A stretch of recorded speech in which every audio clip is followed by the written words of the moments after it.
So here I was today, just walking along this creek in this quiet forested valley, saying hello to the scarlet tanagers and the migrating warblers, and I came upon this guy. This is an eastern box turtle. It's a male, and you can tell he's a male because, well, females have to keep all their eggs inside, so they have a really high domed shell, and males are a little bit flatter, and males have this flare on back of them. I think that helps stabilize them when they're mating, and also, if you wanted to bother him, which I don't really, you can flip him over and see on the bottom of his shell, the bottom side, there's a dent, a little concavity that I think also helps when he gets on top of the female during mating.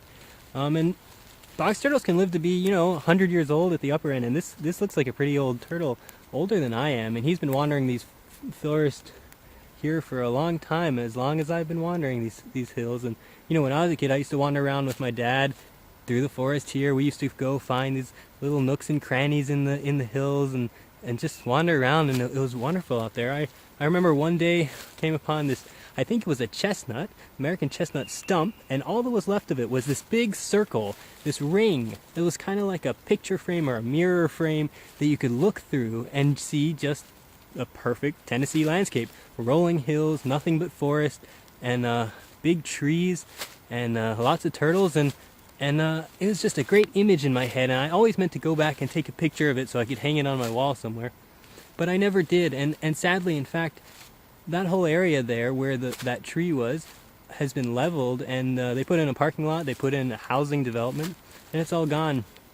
But we all need houses, we all have to live somewhere. This turtle lives somewhere. I live in a house just over the ridge there, and before my house was there, it was also nothing but forest. In fact, this guy, Bob Brown, this great Tennessee Nashville conservationist, he told me that in the earlier part of the 20th century, when he was a boy, he used to wander around my neighborhood where my house is before there were any houses there. And he said it was just amazing. Waterfalls and springs he could drink out of, and lots of turtles and big trees as far as he could see. And it was just an amazing, beautiful place that he loved. And then, my house got built, other houses got built, and that's all gone. And now, in my mind, all that's left, in terms of a big, undeveloped stream bed, a protected creek with forested hills and protected by ridges on either side, is this right here, this valley with these big trees, and you're really protected. This is the last long stretch of creek in this whole area, in my mind, where the turtles can wander free, and there's lots of great salamanders and birds, and it's just wonderful here. And I'd like to keep it that way, and I think you would too.